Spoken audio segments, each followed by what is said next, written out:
Hey there, and welcome to the Magic Snail channel.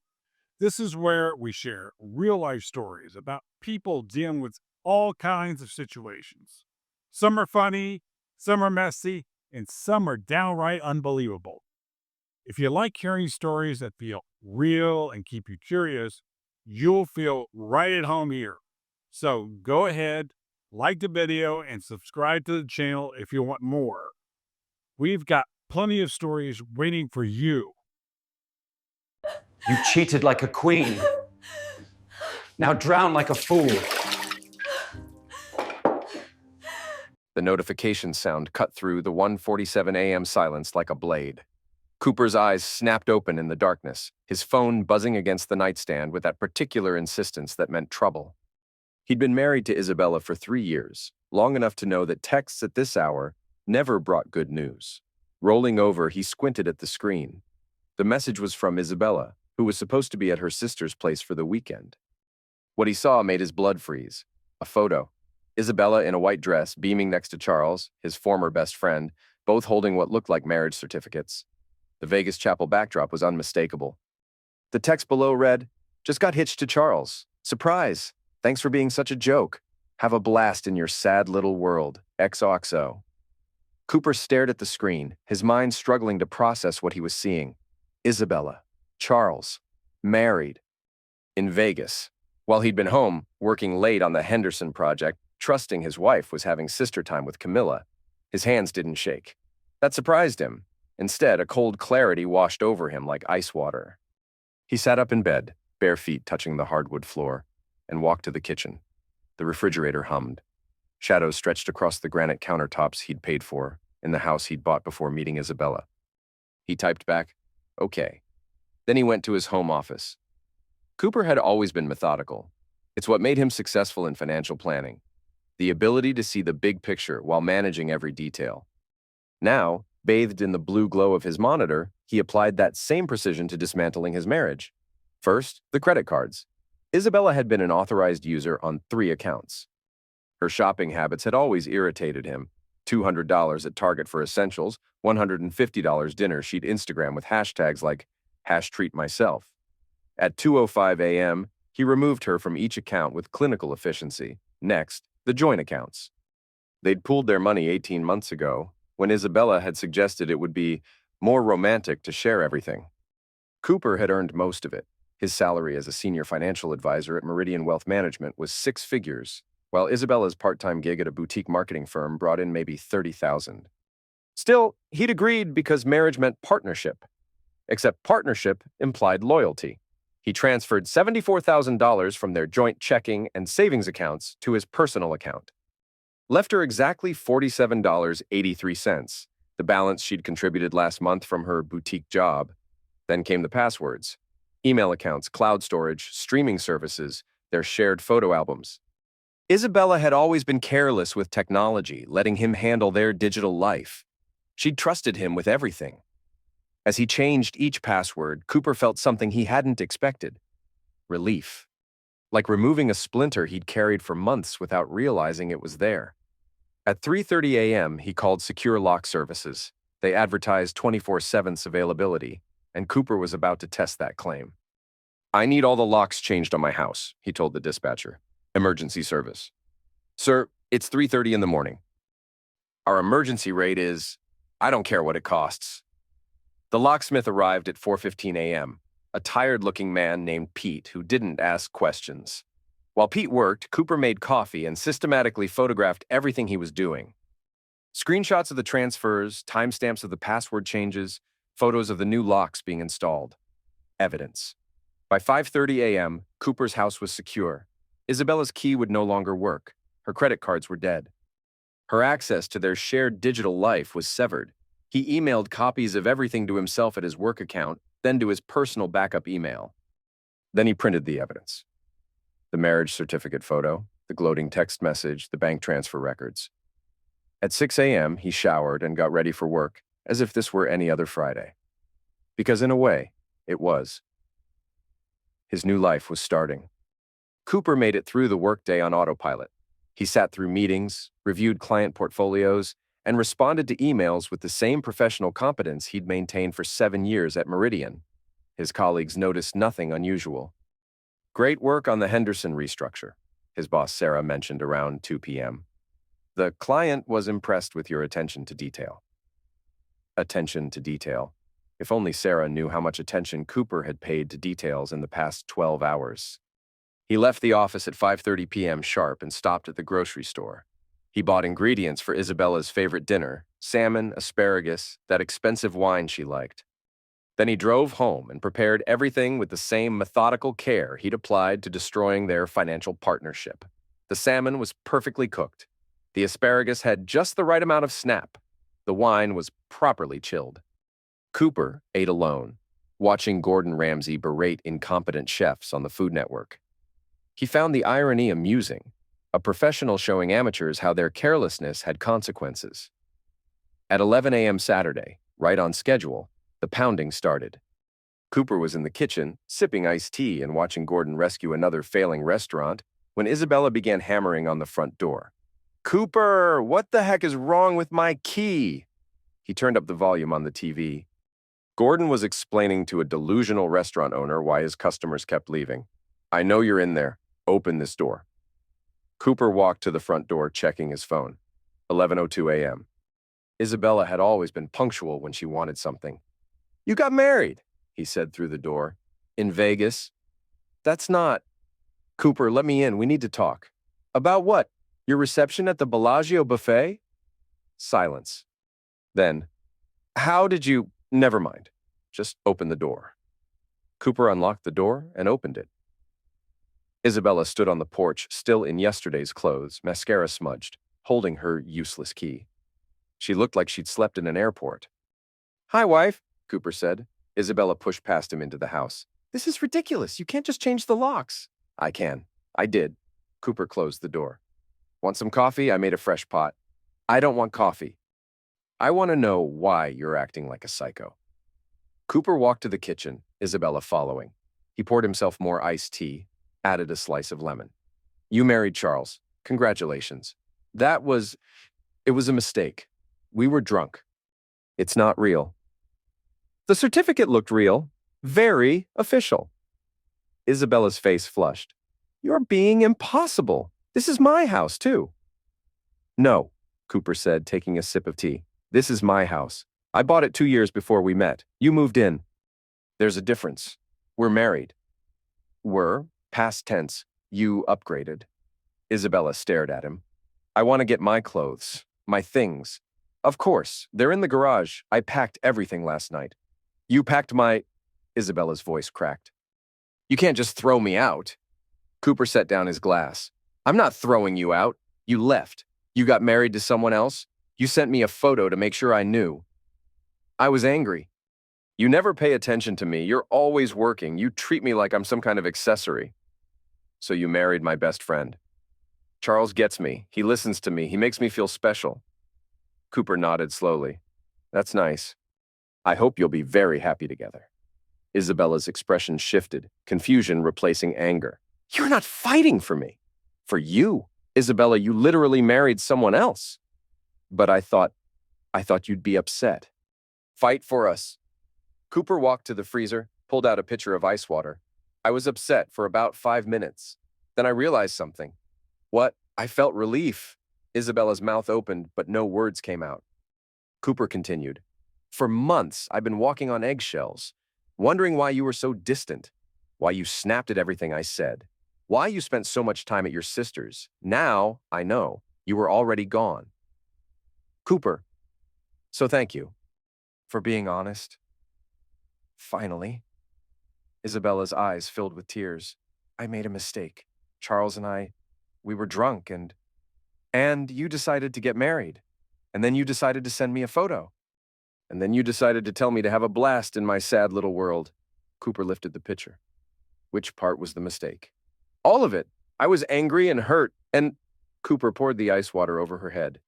Isabella shrieked, water cascading down her face and soaking her wrinkled dress. "You psycho! You just assaulted me! I gave you a cold drink. You looked thirsty.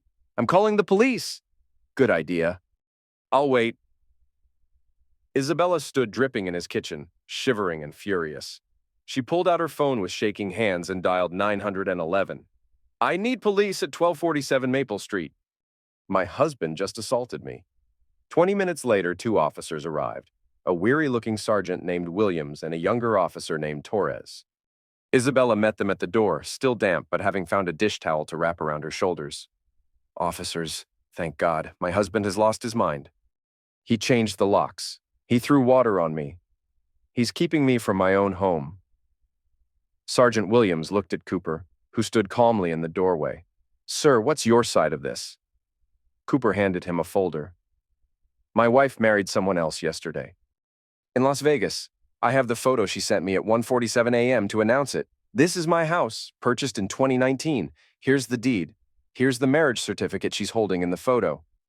Here's the text message she sent me. Williams studied the documents.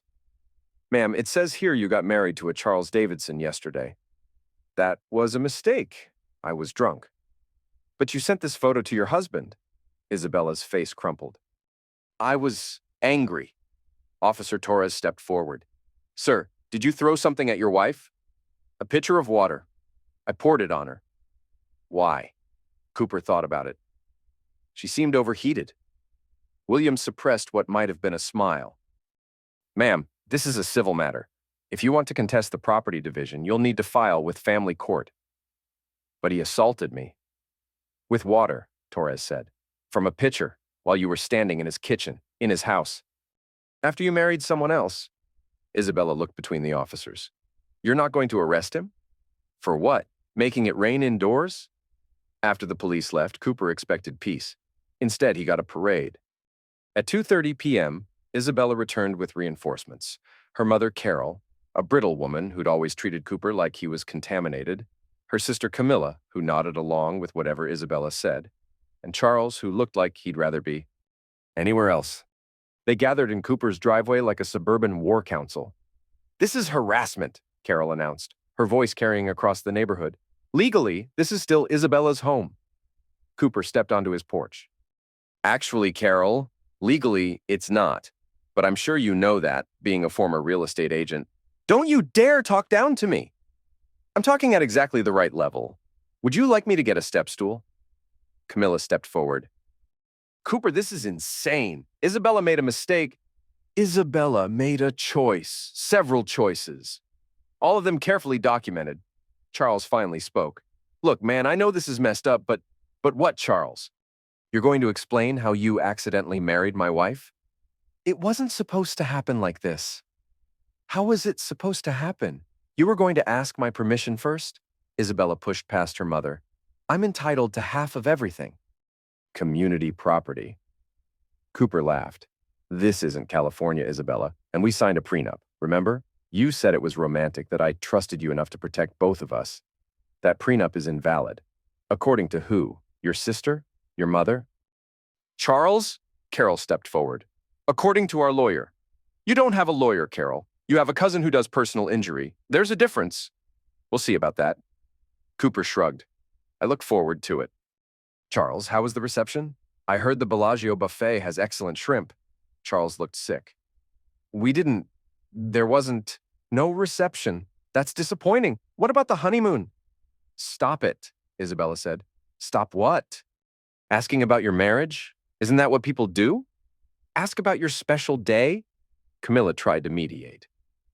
Cooper, everyone's emotional right now. Maybe we should what? Pretend this didn't happen? Isabella sent me a photo, Camilla. She wanted me to know. She wanted to hurt me. Mission accomplished. She did mean it. She typed out that message. She chose her words carefully. Thanks for being such a joke. Have a blast in your sad little world. That's not something you say by accident. Isabella started crying. I was drunk. You were drunk when you got married. You were drunk when you took the photo. You were drunk when you typed the message. You were drunk when you hit send. That's a lot of drunk decisions, Isabella. Cooper turned to Charles. How's married life treating you? Day 2 of wedded bliss?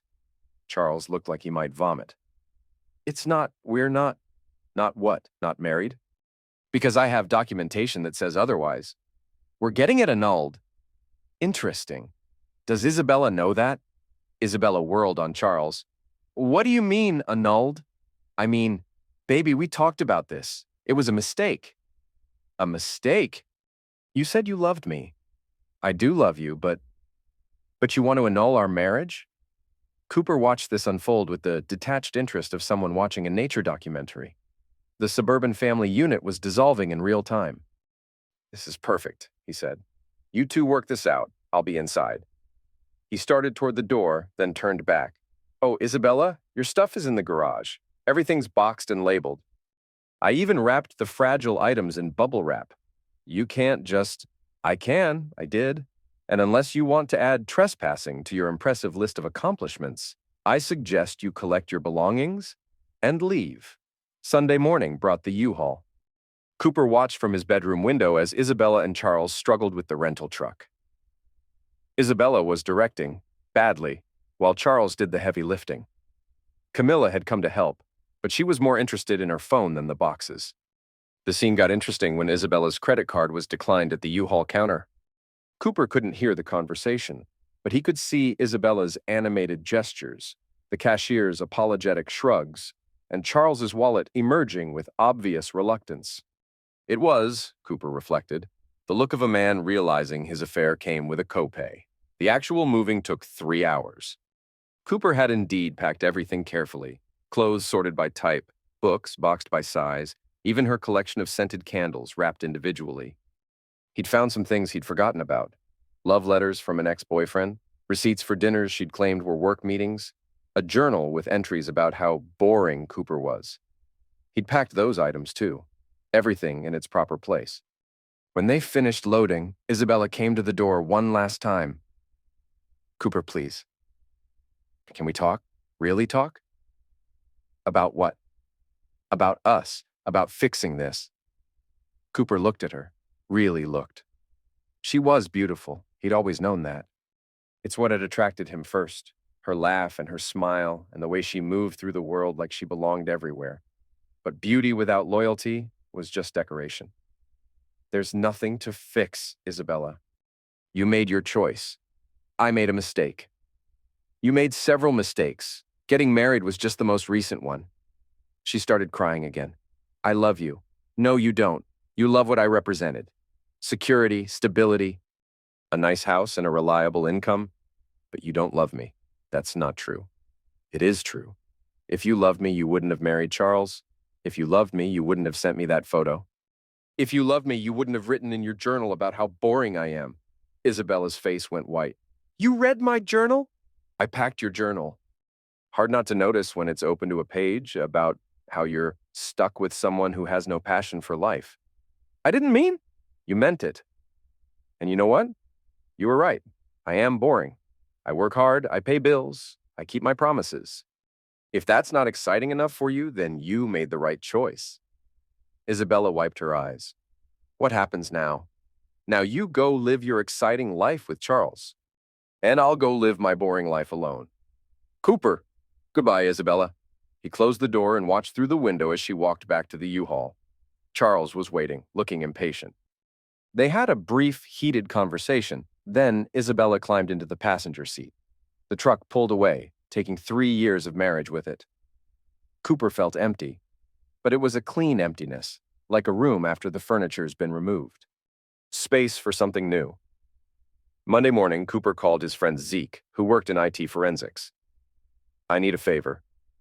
What kind of favor?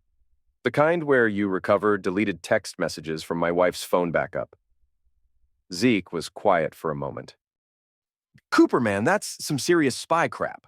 Are you sure you want to go down that road? I'm sure. Okay, but whatever I find, you might not like it. I already don't like it.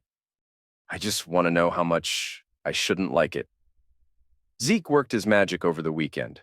Monday evening, he called with results. Dude, you were right to be suspicious. I found months of deleted messages between Isabella and Charles. And some others. Others? She was talking to 3 different guys. Charles was just the one who said yes to Vegas. Zeke emailed the recovered messages. Cooper read them Tuesday night, each one a small knife twist. Isabella to Charles. Cooper is so clueless. He actually thinks I go to Camilla's every weekend. Charles to Isabella. What if he finds out? Isabella to Charles. He won't. He's too busy with his spreadsheets to notice anything. Isabella to someone named Ryan. I need to figure out how to get half of everything without looking like the bad guy. Ryan to Isabella. Document everything. Make him look controlling. Isabella to Charles. I took money from the joint account. He doesn't check it anyway. Charles to Isabella. How much? Isabella to Charles. Just a few hundred each time. He makes so much he won't notice. There were dozens of messages, months of planning, plotting, and plain old theft. Isabella had been systematically draining their joint account for her affairs. She'd been building a case against Cooper, looking for ways to make him seem unreasonable. The Vegas marriage wasn't spontaneous. It was calculated. Cooper printed everything. Then he called Arthur Brennan, the best divorce attorney in the city. Arthur, I need representation. Cooper, good to hear from you. What's the situation? My wife married someone else in Vegas. I have documentation. Arthur was quiet for a long moment.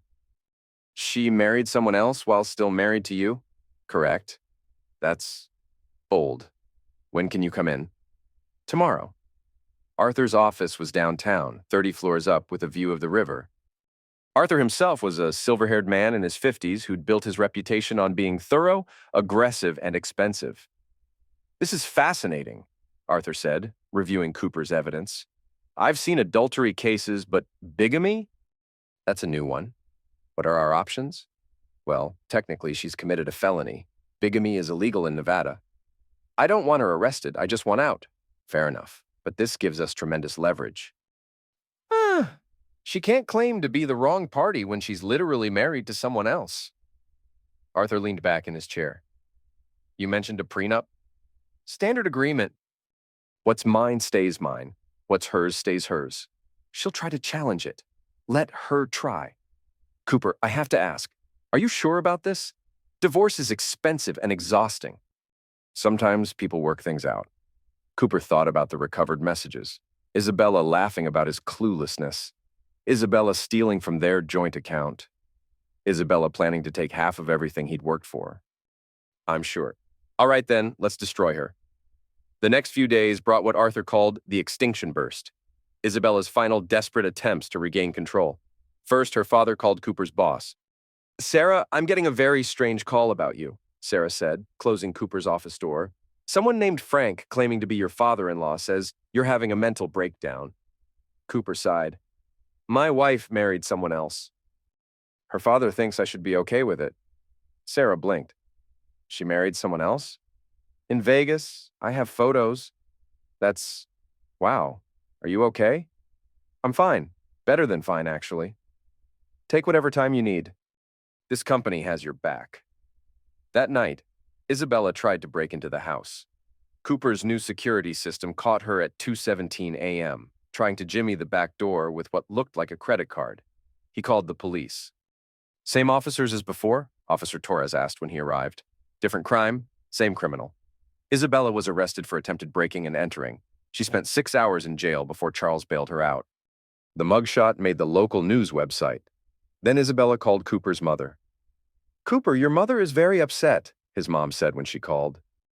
Isabella came by today crying about how you've lost your mind. What did you tell her? I told her that any woman who marries someone else while she's still married to my son shouldn't be surprised when consequences follow. And that she should have the day she deserves, Cooper smiled. His mother had always been perceptive. The final straw came Thursday evening. Cooper was grading some client reports when his phone rang. Unknown number. Hello? Is this Cooper? Yes. This is Gina Novak, Charles's mother. Cooper sat up. How can I help you, Mrs. Novak? It's time for you to be the bigger man and take Isabella back. Cooper was quiet for a moment. I'm sorry. What? This whole situation is ridiculous. Isabella made a mistake, and you're punishing everyone for it. Charles is miserable. Isabella is staying in my son's apartment, and frankly, I'm tired of the drama. So you want me to take back my wife who married your son? I want you to act like an adult. Cooper set down his pen. Mrs. Novak, your son married my wife. It was a mistake. Your son held the detonator, Mrs. Novak. He chose to pull the pin. If he's miserable, maybe he should have thought about that before he decided to get married in Vegas. Isabella says you're being vindictive. Isabella would know about vindictive. She's the one who sent me a photo of her wedding to make sure I knew she was betraying me. That's between you and her. No, it's between me and her and your son and a family court judge. Which reminds me, I need to get back to preparing for court. Wait. Cooper hung up. The court date was set for December 15th. Family court. Judge Catherine Albright presiding. Cooper arrived at 9 a.m. sharp, wearing his best suit. Arthur met him at the courthouse steps. Ready for this? More than ready. They entered the courthouse together. Isabella was already there with her representation, a young lawyer named Peterson who looked like he'd passed the bar last week. Is that their attorney? Cooper asked. That's their attorney. Peterson graduated from a third-tier law school 6 months ago. This is probably his first divorce case. Should I feel bad? Feel bad for Isabella. She's about to get a very expensive education. Judge Albright was a stern woman in her 60s with gray hair and sharp eyes. She'd been on the family court bench for 20 years and had, according to Arthur, seen every form of human stupidity imaginable. This is case number 2024, DR 8847, Davidson versus Davidson, she announced. Petitioner seeks dissolution of marriage on grounds of adultery. Your Honor, Peterson stood up. My client disputes the characterization of adultery, the relationship with Mr. Davidson developed after the marriage had already broken down. Judge Albright looked at him over her glasses. Mr. Peterson, are you seriously arguing that your client's marriage to another man while still married to the petitioner doesn't constitute adultery? The Vegas marriage was a mistake, Your Honor. My client was intoxicated and photographed herself holding a marriage certificate, which she then sent to her husband with a message gloating about the betrayal. Peterson looked at his notes. Your Honor, my client was emotional. Mr. Brennan, please present your evidence. Arthur stood up with the calm confidence of someone who'd done this 1,000 times. Your Honor, the evidence is straightforward. The respondent married Charles Davidson in Las Vegas on November 23rd. She documented this marriage and sent photographic evidence to my client at 1:47 a.m. on November 24th, along with a message that read, and I quote, "Thanks for being such a joke. Have a blast in your sad little world." He handed the judge a folder. The marriage certificate, the photograph, and the text message are all included in Exhibit A. Judge Albright reviewed the documents. Mr. Peterson, how do you respond to this evidence? Your Honor, the message was taken out of context. What context makes "thanks for being such a joke" acceptable in a marriage? Peterson looked helpless. My client was hurt and angry, so she married someone else and sent proof to her husband to maximize the cruelty. Your Honor, Mr. Peterson, sit down. Mr. Brennan, continue. Arthur smiled. Your Honor, we also have recovered text messages showing that the respondent had been planning this betrayal for months.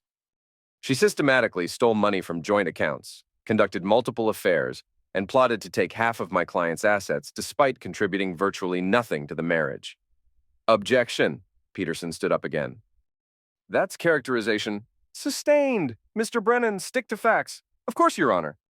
The facts are that the respondent removed $2,847 from joint accounts over 6 months for what she described in text messages as date money.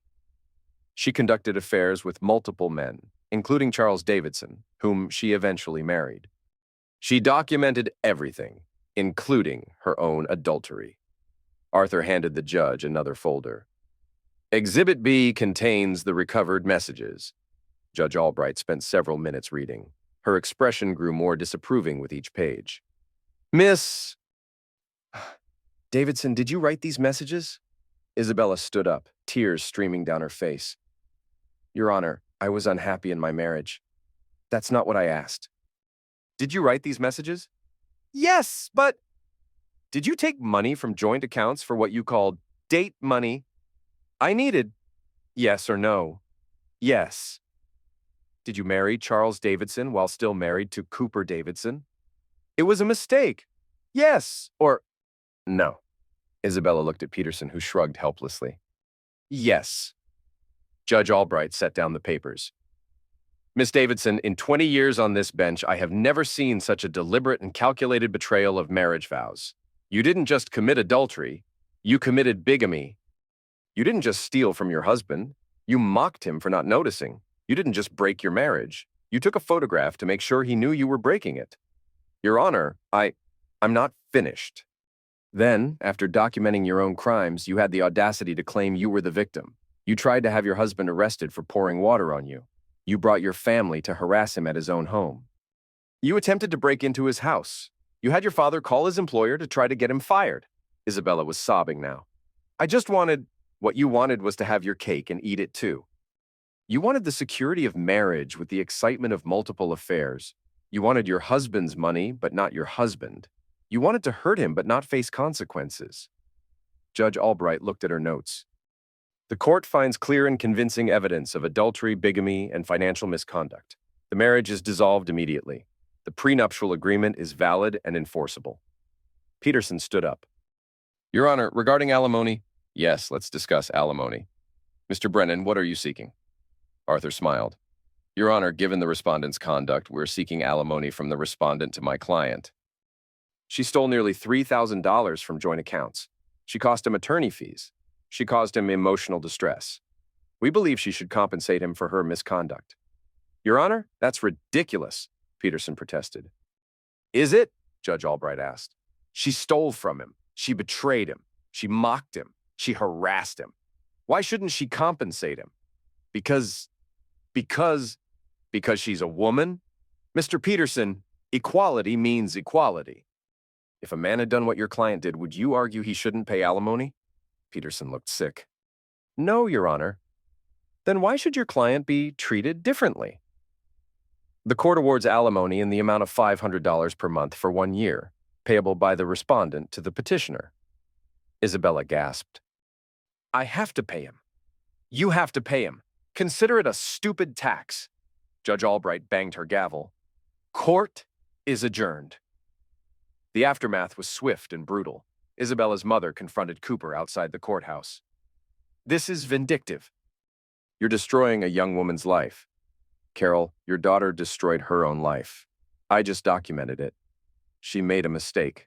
She made a choice, several choices. All of them documented. Camilla tried to throw her coffee at Cooper, but her aim was poor. The coffee hit Gina Novak instead, who had been approaching from the other direction. You little bitch! Gina screamed, lunging at Camilla. The two women grappled on the courthouse steps while a crowd gathered. It took 2 bailiffs to separate them. This is your fault! Camilla screamed at Cooper while being restrained. My fault! I didn't throw the coffee. You started this. I started this?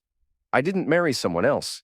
I didn't send gloating photos. I didn't steal money. I didn't break into houses. I didn't get anyone arrested. You ruined her life. She ruined her own life. I just stopped enabling it.